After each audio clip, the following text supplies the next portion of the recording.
once you're free to, be whoever you want to be in the game, it helps you kind of sink into that character.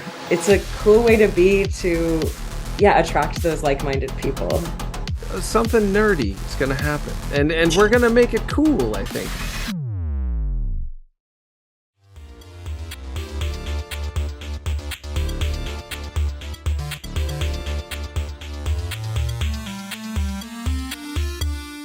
Hello, everyone, and welcome back to another episode of Talkin Nerdy. And in this case, again, about the floor.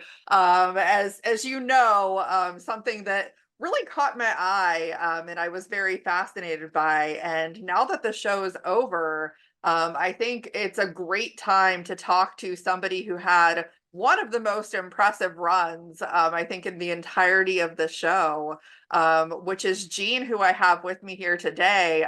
So, Gene, if you want to go ahead and say hi and introduce yourself. Hey, everybody, it's King Gene, also known as Gene the Winning Machine. Gene Magee in the place to be from the floor. Happy to be here. Thanks for having me. Yes, definitely. So, I know a little bit about the process of, getting on the floor and all of that, of course, from talking to Tom and Lindsay.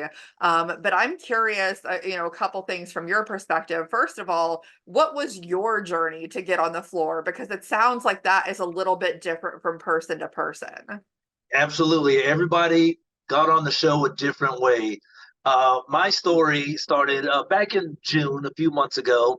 I was coming back from Cleveland, coming back from my girlfriend's stepmom's birthday, just landed back home in Orlando, Florida, turned my phone on, and then I get a message from an acquaintance of mine, Charles. Now, Charles, from the floor, he had toys. That was his, but me and him are acquaintances. I would say, like, we know of each other, we know the same people, but we haven't really hung out. But I get a message from Charles as soon as I turn my phone on as we're taxiing in Orlando. He sends this picture, this Instagram picture. It just said now casting trivia. It had nothing about the floor, nothing specific. He was like, "Hey, you're good at trivia." Now I'm assuming, I think he sent this out to a few of our trivia friends because a friend of ours named Simon or John, he's a alias. He's a trivia show in Orlando, a Simon Time trivia show. Me and Simon used to host trivia together, and Charles knows both of us. So I'm assuming he sent it out to all his trivia buddies. Well, I actually answered it. I'm like, I'm sitting on this plane, I had nothing to do because the taxi takes a really long time in Orlando, good 5-10 minutes just to get to the gate. So he's like, "Hey, you're good at trivia. You should fill out this application for this game show." He's like, "I already filled it out. I'm already on to the next step." So I'm like, I'm literally doing nothing. Sure, why not? So I filled out the application. And then it asks if you have a valid passport, which I do, which I haven't really used, but I haven't always kept up with it because you never know. Filled it out, and I'm like, all right, Charles. We also call him Milo because that's his alias. Now, the reason why these guys have aliases, side note, because they're both professional wrestlers too. So on the independent circuit, so Charles is known as Milo Beasley, and John is known as Simon Says. So they both used to wrestle against each other on the independent circuit, which is why you hear me say two names. It's the same guy. So you hear me say Charles or Milo, Simon or John. They're actually the same guy. So anyway, so Milo, I was like, "All right, did you fill out?" I was like, "I filled it out. All right." I thought that was it. I filled it out. Good. He's like, "All right, now here's what I want you to do. I want you to send an Instagram message to this person named Kid Cadets on Instagram." I'm like, "Okay," also known as Heather. Also, I guess they're wrestling related. So I'm like, "Sure, okay, I'll DM a stranger." And it feels weird being a guy DMing. I mean, I promise I'm never, slide in a DM type guy. But so hey, Kid Cadet, Heather, I'm a friend of Milo, Charles, all these aliases. I filled out the application for this game show. He told me to reach out to you. And she's like, "Great. Do you have a valid passport?" I was like, "Yeah." I'm like, "What a weird question." But yes. She was like, "All right, cool. I'm going to go ahead and forward your information to the casting team." So I realized she was helping the casting team because she's also a game show, reality show recruiter. She also recruits for American Idol and other shows. Didn't know any of this. So basically, I knew somebody that knew somebody that knew somebody, and it started from there. Then I got the Zoom interview, and that's my journey from there. It just kind of kept going and going. It didn't feel real. I'm like, this isn't real. This is any day it's gonna be like, oh no, we're just kidding. And I'm like, well, what was the whole thing with the passport in the beginning? They're like, we can't tell you much, but we can say the country is friendly, lucky, and green. That's all we can talk about. Oh, okay. All right. Then I'm like, I won't believe a thing until I see a plane ticket with my name to Ireland. Other than that, it's and till I saw that Aer Lingus, Gene Magee, Orlando to Dublin, I'm like, oh, this is real. Oh, I'm really doing this. Oh, okay, all right. That's pretty amazing. Now I think one of the most interesting things for me is, obviously like they're showing the contestants and they're showing what people's like backgrounds and professions are. Obviously, it sounds like, you've been involved in trivia, and so that would have significantly helped you on the floor. But Absolutely. did working in a theme park at all help you with your time on the floor? Yes. So as you see on the show, it says theme park performer. But side note, they got my age wrong. They had me as 40. I'm actually 45. I'm turning 46 this year, but I'll take it. You know, you know, I haven't been 40 in a while, so I'm okay with that. So here's where I feel like it kicked in. So early on, I'm watching everybody. If you get a chance, if you don't go until later, you get to kind of strategize. You can be like, okay, I would do this or I would do that. One thing I noticed, and it was almost competitiveness, not so much as the game, but as an entertaining person, because almost everybody on the show had some like amazing quips or one-liners, or I'm like, man, and they were regular people. They were like lawyers, like Victoria, or professors like Nick, or the car guy Greg early on, and Sid from the beginning. I'm like, everybody is like just killing it, and they're not performers. These are real kind of 9 to 5ers, and I was like, I have to bring it. I have to bring it. So fortunately, I have a lot of, I would say, back pocket material or just things that I've done in the theme parks at, Universal, Disney, SeaWorld. And I've worked at Six Flags Over Georgia. That was my start back in the early 90s, but in the mid 90s, I should say. But mostly Universal, SeaWorld, and Disney that's where Gene Magee and the Place to Be came from. That came from the parks, and just that knowing, when to turn it on and interact, and the improv basics of yes and agreeing with somebody, whatever it is, and just adding on top of it, kind of just going along with it. But I will say it was a bit intimidating. Like, I performed in front of stadiums. I performed on the castle stage at Magic Kingdom. But being on that podium, it was a different feel. I mean, it was only 100 people in the audience, but those lights were bright, and it was like, this is a different feel. It was weird because you're kind of performing, but not really, because it's testing what's at the front of your mind. Can you answer these questions like on the spot? Like, we don't get any advance notice. We didn't get a rehearsal. There was no practice round. All what you saw was in real time. And so but I feel like being a performer in front of people, as soon as I did that one duel, the comedians with Anne, then my body settled. Because that's how it usually is as a performer. The first performance, you kind of jittery and you use that energy. But as soon as you do it once, because at the theme parks, we do things over and over again. You do it once, it's like, okay, your body knows this is what it is. So I actually did relax a little bit more as it went on. And if you watch on the show, I'm doing this breathing technique where I close my eyes, breathe in, breathe out. I got that from Stephanie. Stephanie was like, hey gang, I've been winning a lot. She was trying to help us all win money. She was like, I want to help you all.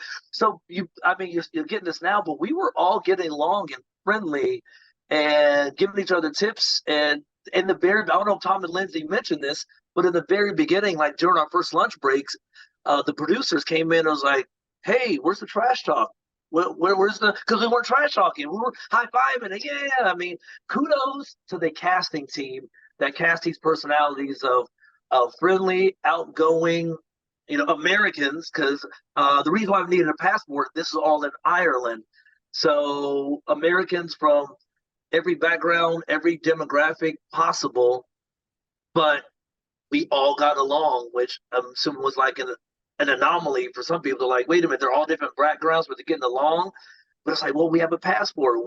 We are well-traveled Americans that have, fun personalities. So kudos to the casting team for putting that together, because hey, we are all to this day still messaging each other on WhatsApp, still checking in with each other if we travel to another city. I just came from Philadelphia a couple days ago, and I met up with Mike, who did the flags battle with Joel. We call Mike Dino Mike.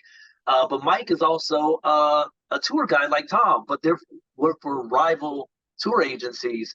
So, and when people come to Orlando, we hang out sometimes. If I have comp tickets to Universal, I've hung out with Claire and Andrew Trotter and Eugene and Stephanie and Charles at Universal Studios. So it's a bond. It is a serious, almost trauma bond, because filming the floor, whew, boy, that was, we were in the trenches, as they say. Yeah, it's really interesting because I think you make a really great point about like having the entertainment background and making it a little bit easier from like the stress of it all perspective, just because you're used to being in front of people. And I mean, the fact of the matter is, I would say most people aren't used to being in front of people in that way, like with the Right. spotlights on and everything. Yeah. I mean, I have a podcast, so I'm sitting behind a screen. It's not quite that like, stressful or intimidating, but I've been to Yeah. a TV filming before, and watching it on TV versus seeing how things happen in the filming, it's intense. It is. It is. It is. But the cool thing is, to help break up the tension, there was a warm-up host by the name of Stuart Hold'em. He's actually from the UK, and he's a warm-up host for like Love Island and all these others. He was able to help kind of lighten the mood up. And I told Stuart I do what he does in America. So I also do warm-up or pumping the crowd up before a show. So he would get the audio guys to play music. They play like Dancing Queen, and we were like dancing on the floor, or just have a moment of levity while like they were setting up the next shot. The hair, makeup touch us up, or we get like little snacks and sips of water. Totally pampered. So it was tough, but they did. The first day was tough, and then they got better as they went on once they figured out the rhythm of the show. But yeah, it was incredible just being out there. For sure. Now, one thing that I observed that I was really curious to get your take on is that I can definitely see playing the game, the perspective of wanting to collect the territory, because, that puts you in a better position for the $20,000. But Yes. at the same time, it also makes you a much bigger target, because the randomizer is so much more likely to land on people around you. And the Yeah. temptation for them to go after the big territory is so high. And I mean, you see that with having like essentially 4 people that were in the corners with their own tiny little pieces of territory lasting pretty much almost to the very end. So Yeah. to me, it seemed that it was more strategic to be like, I've got my little piece of land and I'm just going to sit here because nobody's probably going to come for it. I mean, was that like something that you had seen in doing it? I didn't really notice it until I had all that area after episode 7. Um, and I was talking to Lindsay, because Lindsay was all alone because all of her friends were gone. Like, she was getting along with everybody in that corner, and she was the only one left. So I would go down and say hi. Me and Lindsay became friends after that. I heard, funny thing is, I didn't get to know Tom, because me and Tom were never near each other during the floor. In the lunch room, in the lunch area, we also have our different tables. It wasn't always your floor mate, so you got to know different people. But I actually didn't get to know Tom, but I got to know Lindsay because I'll walk over to her, and then I realized, I was like, "Oh, nobody can challenge you. You are in the." And then Tiffany was another corner, And me and her were talking. Me and her actually I'm from Atlanta originally, so we were talking Atlanta, and then she had hip hop, and I'm like, Tiffany, there is a good chance I will come after you. She's like, I've been waiting. Get me out of this corner, please. I'm a DJ. I wanna get out and represent hip hop. So we would, tell. I mean, at least for me, I'm like, hey, heads up. Good chance I'm coming for you. But Lindsay, I was not coming for Lindsay at all. I was like that. My category is pop culture. I'm a pop culture, as I said in the show, mainly 80s, 90s. So, um, so yeah, those corners, especially Tiffany and Lindsay, are the ones I really talk to.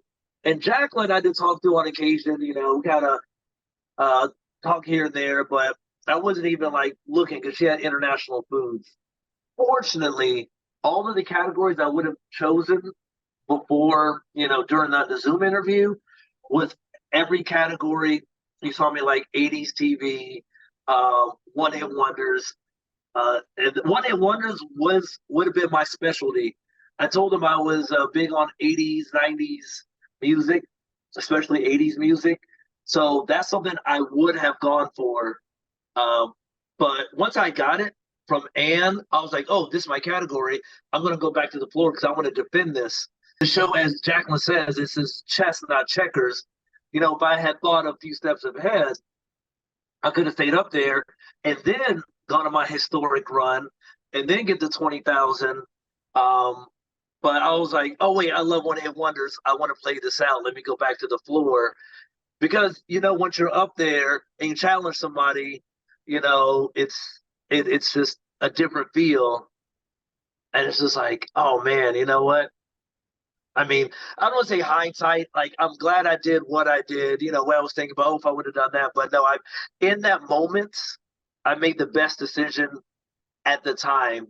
And I'm still happy with everything I did. And it's just crazy just to see it played back. Like, oh, that's right. Yeah, I did do that. Or, oh, I totally forgot some of the things that I said, too. So, and I still haven't fully watched episode 9 and 10. I watched it during a watch party in Atlantic City because I was doing a gig there, but it was in a big restaurant. I was very distracted. But shortly after this Zoom call, me and my girlfriend are just going to sit down and watch 9 and 10 and just kind of relive those moments, like snapshot in time now. For sure. Now I'm also curious because you kind of mentioned that a little bit too, like the decision to go back to the floor or the decision to play. And it's funny because a lot of the categories that you were choosing were ones that I probably would have gravitated to as well. But you really have to think about, like, if you stay, then choosing a category that you think that you can actually win,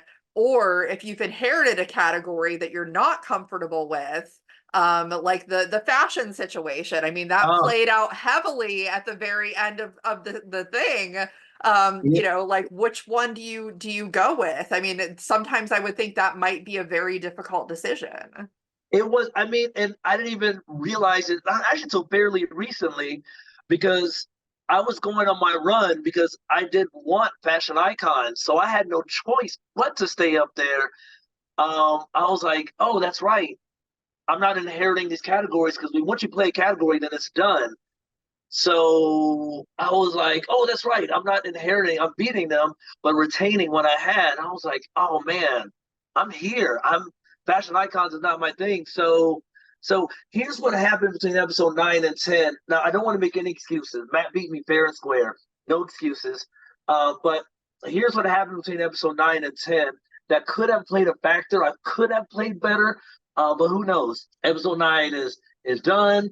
Matt got the extra 20,000 because I did challenge him. I think Claire was on her way doing her exit interviews, and now we're back in the break room having dinner. It's very quiet because there's only, I think, 9 of us, and it's like, wow, man, it's really quiet. So I go to get my dinner that day. Production assistant comes up like, hey, Gene, we need to record your interviews because I haven't done any interviews the whole time. Now we filmed the show Wednesday through Sunday. So this was Sunday. This was the last day of filming. And people have been doing interviews, but there's so many of us. But they're like, hey, we can grab your interviews. So I go get up. They're like, "Oh, you probably taking lunch with you." I'm like, "Oh, I'll be right back. I mean, it can't take that long, can it?" And I was, whew, I should have listened. I should have listened. So I get to the one-on-one interview with, I think her name was Faye. I had two interviews. There's Faye and then there was Muhammad. We met them early on. And Faye said one thing I had no idea. And I feel like, I don't say it almost affected me, but it did something in my brain. She was like, Gene, just so you know, you're about to play more duels than anybody in the show. And you have won more. I won 6 duels, which I didn't know at the time. She's not keeping track. She was like, you have won 6 duels, and that is the most on the show, and no one's gonna catch up to that, no matter what happens. And something in my brain just kind of clicked off. I'm like, oh, well, I'm good. I mean, I lost that killer. It almost kind of quenched that fire. Like, oh, all right. I made history on a game show, which is why I said tonight I'm making history, because I won so much and I played more than anybody. So when you hear that quote in episode 7, when you hear me say, "There's no stop in me, there's no stopping me," that was in reference to my streak. They just put it in a different. They just the editing was crazy. They just put that before episode 7, before my duel with Anne. But I said that I was like, oh, I'm on the streak. I'm on a roll and in control. You know, there's no stop in me. There's no stop in me. They're saying all these things. It's so goofy because a lot of this stuff is like video game. It's a lot of my trash talk was actually nerdy video game talk. It's all references to video games, but it's the way they just edit it. Because I was laughing the whole time. It's just so absurd. But I know what they wanted. So I'm doing all these interviews, and it was going up for a while. It went up for a good hour or so. And they're like, okay, this duel you just did, talk about this, but talk about it in present tense. And I'll talk about this, and I'll talk about this. But I'm just feeling like, man, I made history in the show. I'm good. They're like, well, what's your plan? And for episode 10, I'm like, well, we ended episode 9 on a cliffhanger, but I want to start episode 10 on a banger. I'm going to challenge Matt right from the jump.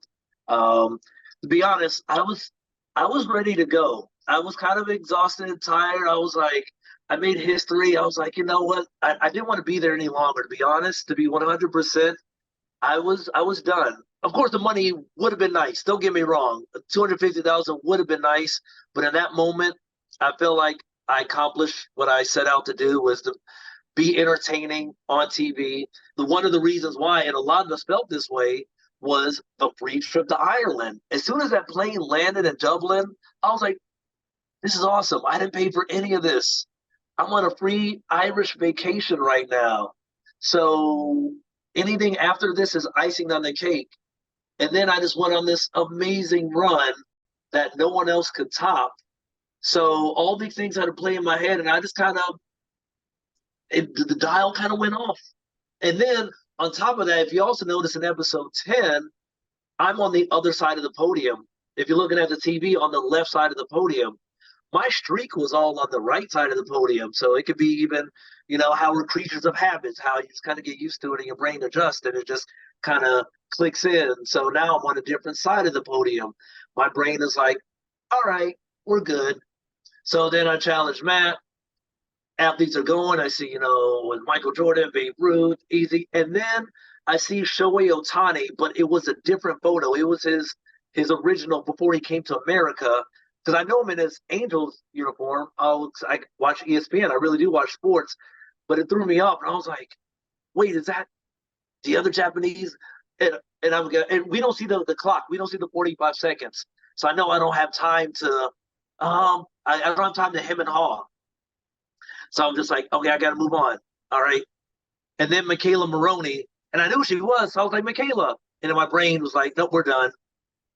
And I'm like, Michaela. It stopped. It was like, at that point, that Michaela Maroney, that's when I knew I was cooked. I was like, you know what? We're done. Where my brain was like, you are done. I was like, pass. And then Flojo, Jackie Jordan Kersey comes up, and I was like, yep, pass. Then Aaron Judge from the Yankees. I'm like, I know who you are, but it's a lost cause. and then Patrick Mahomes. But yeah, the psychology was very interesting. But I wasn't upset because right after that, Rob Lowe was like, Gene, you had it. You didn't miss until you did.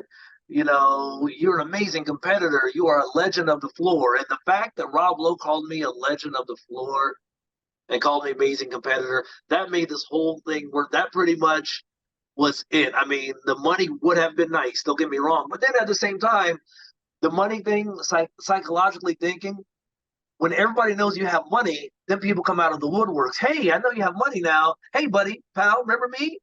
Remember me? The family comes out of the woodworks. So in a way, I'm kind of glad I didn't win all that money because now people aren't asking me for money.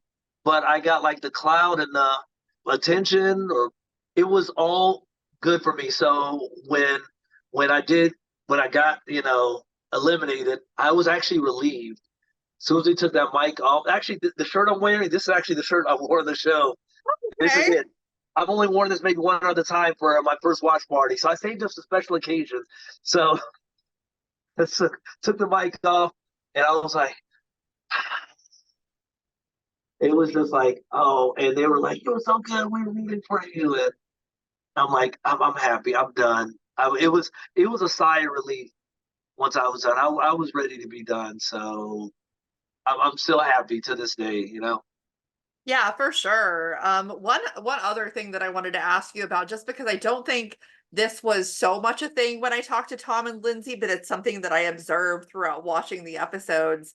I did notice that for some of the duels that people would give like a partial answer, like a first name or last name, and that it was fine sometimes, but then other times it had to be super specific. And there were times where I even saw contestants looking very frustrated because they felt that they properly answered the prompt and were not getting credit for it. So I'm just really curious Yeah. from your perspective, because that seemed like that was something that really stood out to me.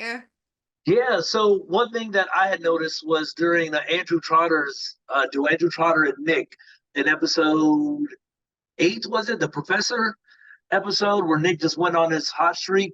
Um, I noticed Andrew had said there was a picture of Roosevelt popped up, and he was like, Roosevelt, because we were going by last names, and it didn't go. And I'm like, I was with me and Lindsay are kind of together, kind of answering because we all kind of play along as well too. We just keep quiet because people can hear us. And I was like, why didn't they take? She was like, there's a Franklin Roosevelt, there's a Teddy Roosevelt. I was like, oh, okay.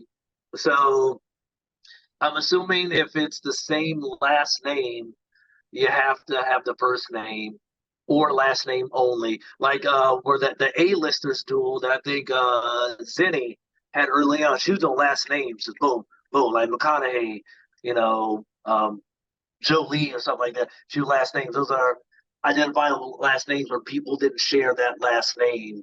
But there were a few, I don't say like discrepancies. There was a few things you guys didn't see that got cut out of the broadcast. Because we had an adjudicator backstage, and he introduced himself to us the night before the tapings. Before we filmed anything, he was like, "Hey, I'm a third party adjudicator. If you have any issues with the show, I'm not connected to Fox. I'm not connected to this Irish team. I'm an independent person. If you have an issue, I legally have to address your problem. So just let me know, and we will review the tape." Um, and there was a couple uh, instances. One I remember the fast food duels where where the logo for Shake Shack came up, and she said Shake Shake, and they counted as correct. And then it went on to the next picture, and we were all like, "Whoa, whoa, hold up!" And then everything stopped. I mean, game stopped. Adjudicators came out. They have to separate the contestants, so they have to go walk back down the platform so they're not at the podium facing each other, and they have somebody with them. And so they, looked over the footage and were like, "Yep, that's a mistake." So then they had to start from another, I want to say, I think Arby's or something, and then they had to go back up again and restart the duel. and you never would have known. The editing was seamless. Um, and there was a few others that um, also happened. I think in the season finale, episode 9 or 10, the snacks, where to this day we feel like um, that it definitely was like, oh, very questionable. And I want to say, I forget her name at the moment, but she was like, no, this isn't right. And she, I think, adjudicator had to come and address it. And now we don't know what was said, but she did protest, rightfully so. They were like the potato chips and Yeah, that was the one the I was thinking of, just like saying chips, but it has to be potato chips. I'm like, potato chips. It was like, what? I mean, I guess are there other types of chips or and then we realized that they're also in Ireland, so chips are crisps, and fries are chips and all that. But even though I'm sure they had Americans back there, obviously because it was mostly Americans. But yeah, we were, and then I think that threw her off because as soon as you think you know something, and then you say it and it doesn't go, you're just like, oh. So Nick had an amazing strategy because me and Nick shared a break table. Nick, when he was studying, because Nick got instruments, that was not his category. That's another topic about us not having our categories. Nick had to study categories because he's like a chemical engineer, a professor in New Orleans, but he knows how to study. The dude is super smart. So he would have three answers in succession because you don't penalize for wrong answers. So he would say, three instruments back to back, like, trombone, saxophone, clarinet, kind of boom, boom, boom, boom, boom, boom. So you wouldn't get tripped up if it wasn't the right answer. You just kind of, but sometimes that's difficult. Sometimes like, oh, I know what that is. And you say it, nothing happens. And since we don't see the time, we don't know if 2 seconds went by or 10 seconds went by. So, and your brain is like, um, I mean, some people, as you see, just kind of froze up. They just didn't know what to do. And someone like me is like, if I don't get it first couple guests pass, especially in the categories I was good in. So I'm like, pass. I don't get the next one.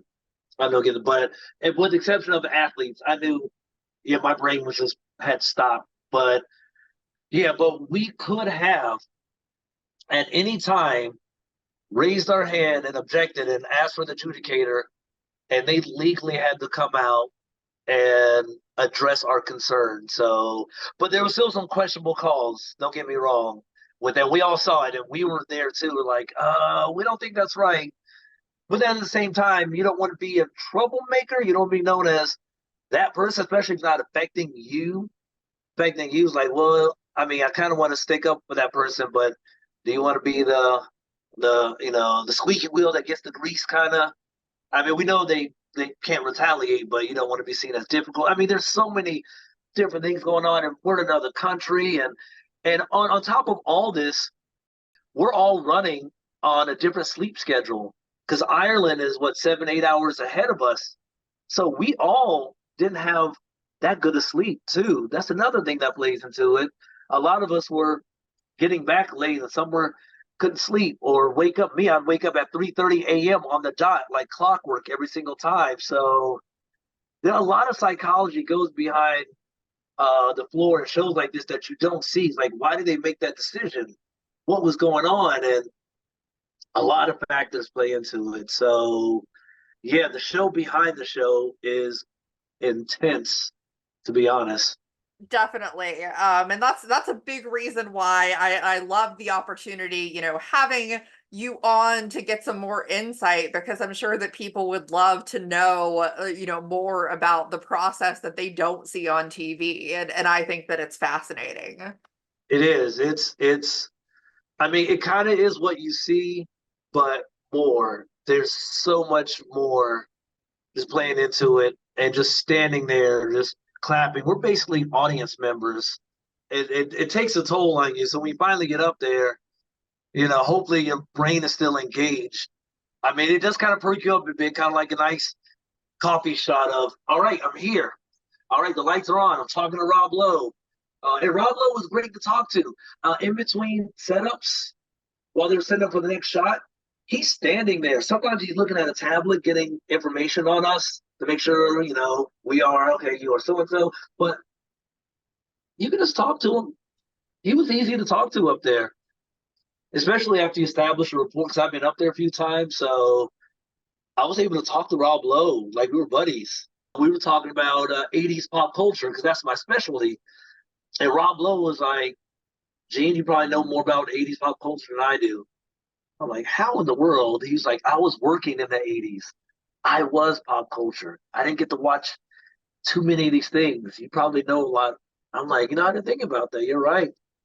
We talked about 80s catchphrases. He's like, there's a lot of catchphrases. And I'm like, Rob, I love a catchphrase that you have. And he's like, well, I don't have an 80s catchphrase. So I'm like, well, not 80s catchphrase, but I always love your catchphrase on Parks and Rec when you go, Ann Perkins. He's like, oh, that. And I was like, I'm like, should I ask? I was like, you know what? When am I going to do it?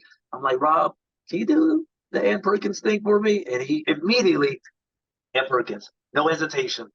I was like, dude, that was so awesome. And I was like, Rob, how'd you come up with Chris Traeger? Like, what's the process?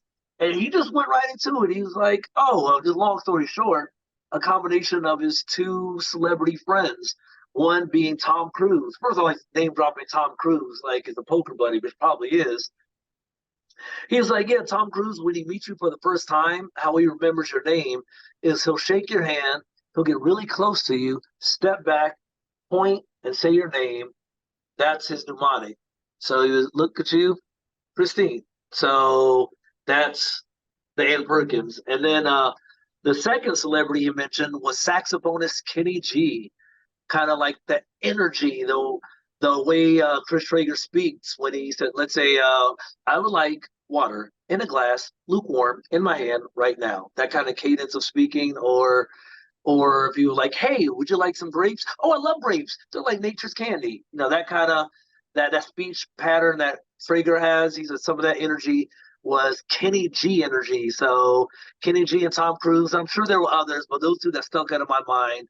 And that was part of the basis of Chris Traeger. And he was just talking to me just like we're doing this now.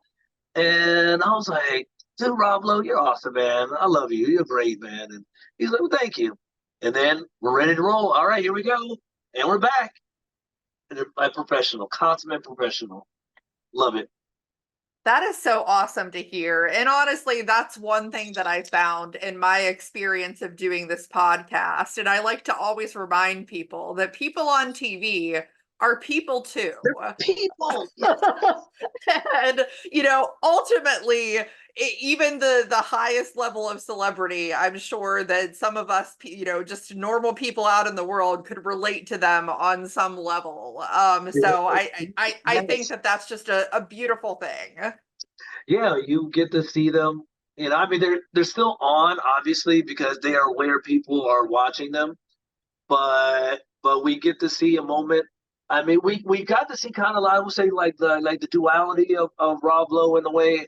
I like to say we saw the actor Rob Lowe, but at times we also saw the executive producer Rob Lowe, because he's a producer on the show, and he had especially in the beginning of the show, it took a long time to film things because the crew's still trying to figure out they were still figuring out the show during episode 1, so things were taking a lot longer.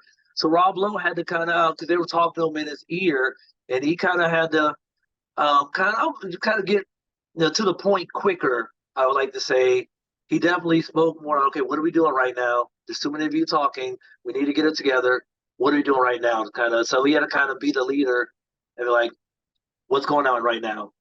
Somebody talk to me. Only one person speak to me. What are you doing? Kind of that very specific, but it was warranted because we were standing around, or it felt like, okay, this is taking way too long. So he had to step up. He had to be the producer and be like, all right, we need to move this along. Where literally time is money. You could feel time, money wasting. So he's like, yep, I get it. But after that first day, it got better. We didn't have to really, worry so much about that. But yeah, we saw that. And then Rob Lowe just talking to us while the cameras were rolling. He really loved Tucker's pink suit. That pink suit, Rob Lowe loved it. The first time he came out and saw us for the very first time. This wasn't on camera. The first time we see Rob Lowe, he sees us. His eyes go immediately to Tucker, like, oh, and he drops an F-bomb. He's like, oh, sorry, but that suit needs to be on TV. That suit was amazing. So he couldn't wait to get Tucker up there just for that pink suit alone. So he was impressed by that pink on pink on pink. Who wouldn't be, you know? Exactly. Yes, Tucker, if you're watching this, 100% fabulous. Yeah. The So, episode with the Pink Panther on set. He was the Pink Panther.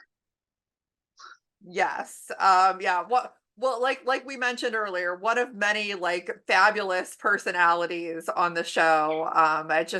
Honestly, like you said, the casting directors, I think that they did an amazing job. They really got some fantastic people, and I mean, the fact that y'all got along so well is Yeah. just incredible. As I said to Lindsay and Tom, somewhat restored my faith in humanity. Yes. So. Yes. And not only that, I have a feeling, like I said, I can't prove any of this.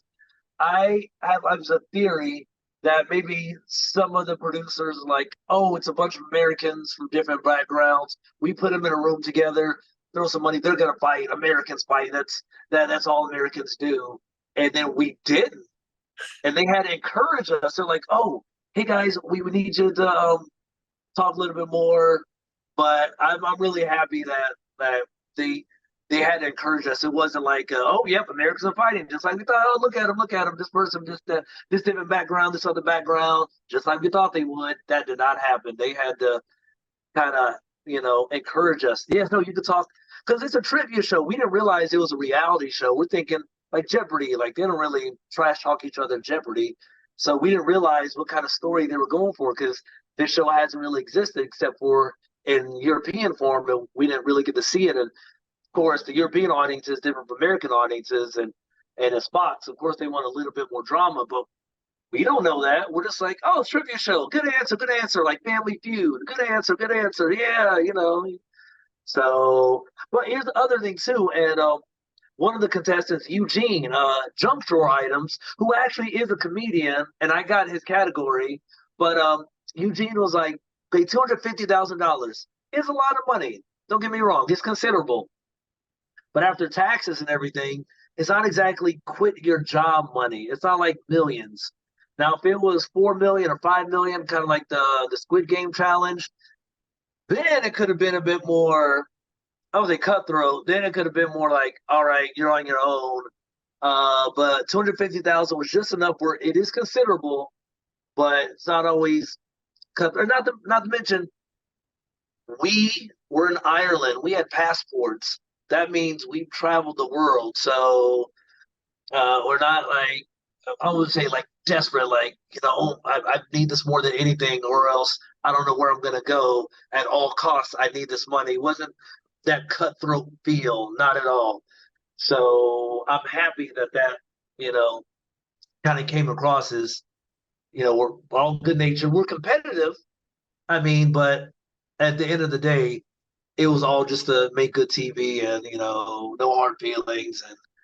And like you said, we're pretty much for the most part friends in the end, but nobody knows where Jasper went. We still have no contact with Jasper. The enigma that is Jasper, our first $20,000 winner. He actually lived in Ireland. So there were a few contestants that were Americans living in Ireland. There's like Jasper, Arthur, and a few others that were living in Ireland. So they just had to go where they were originally from in America. But to this day, Jasper's somewhere, maybe in Ireland.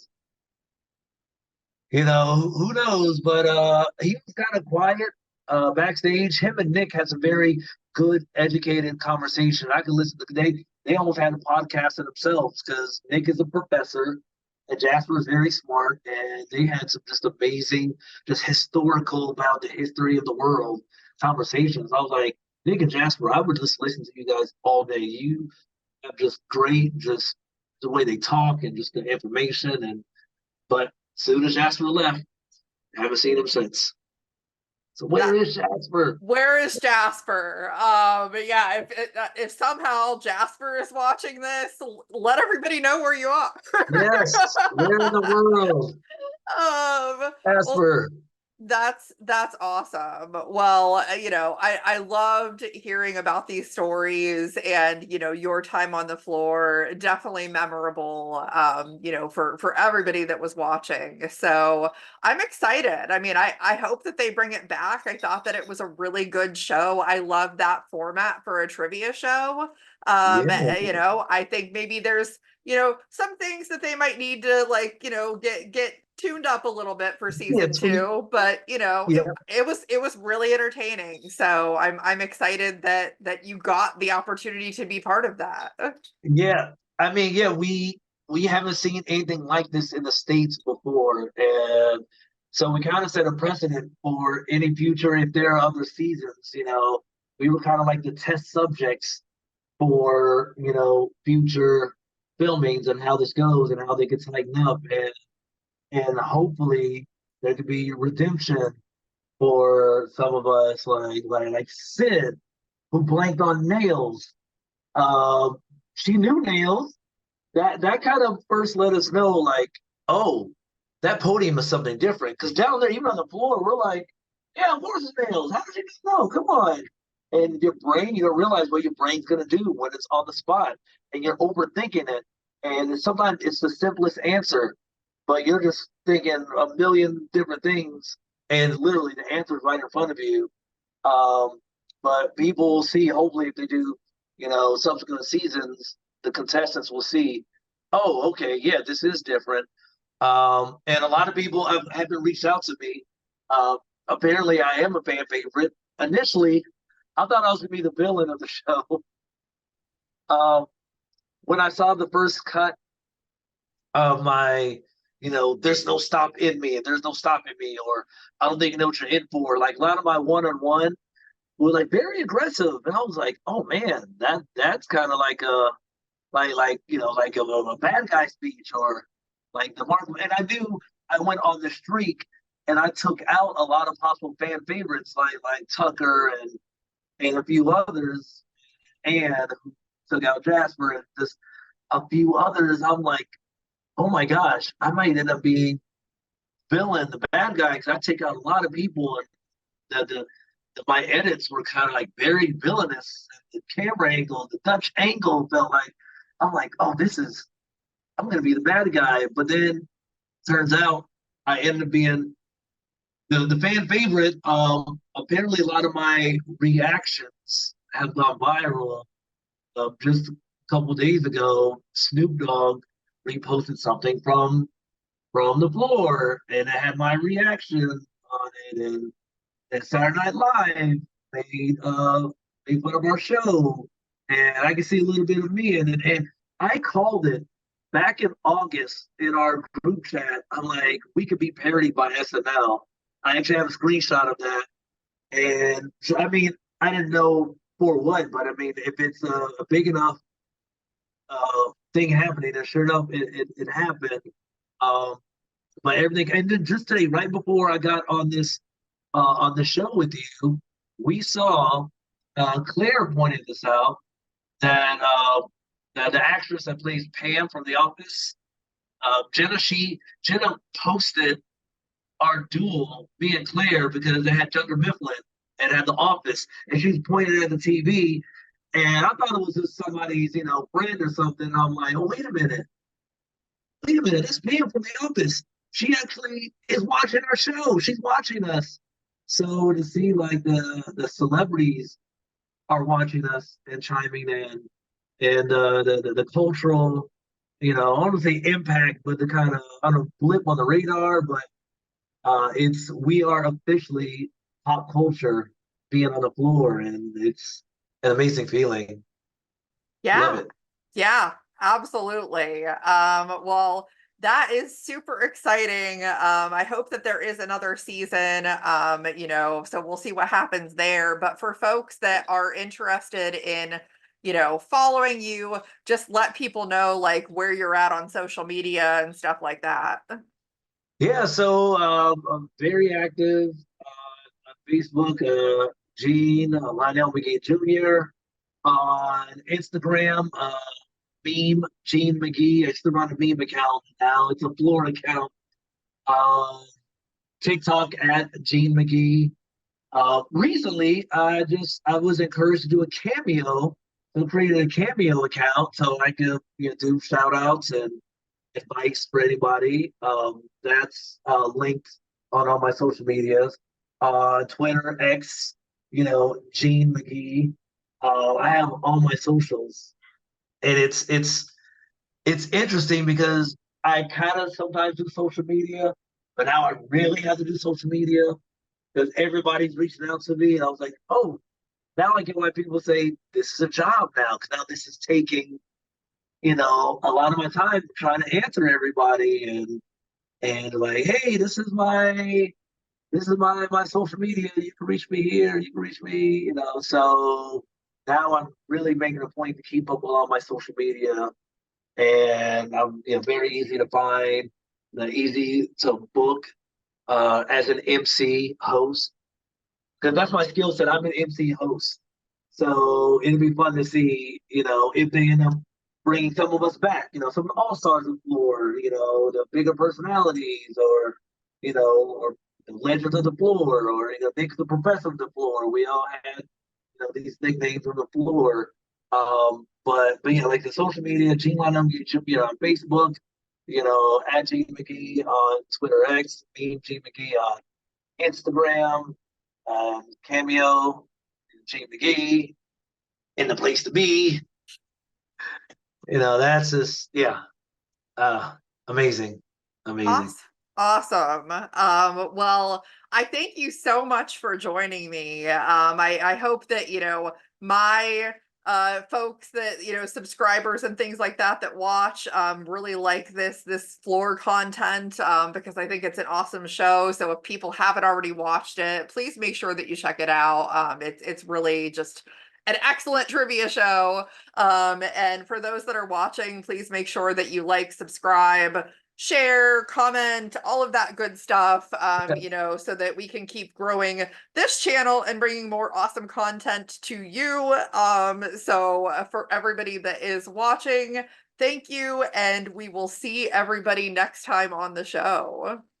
See ya.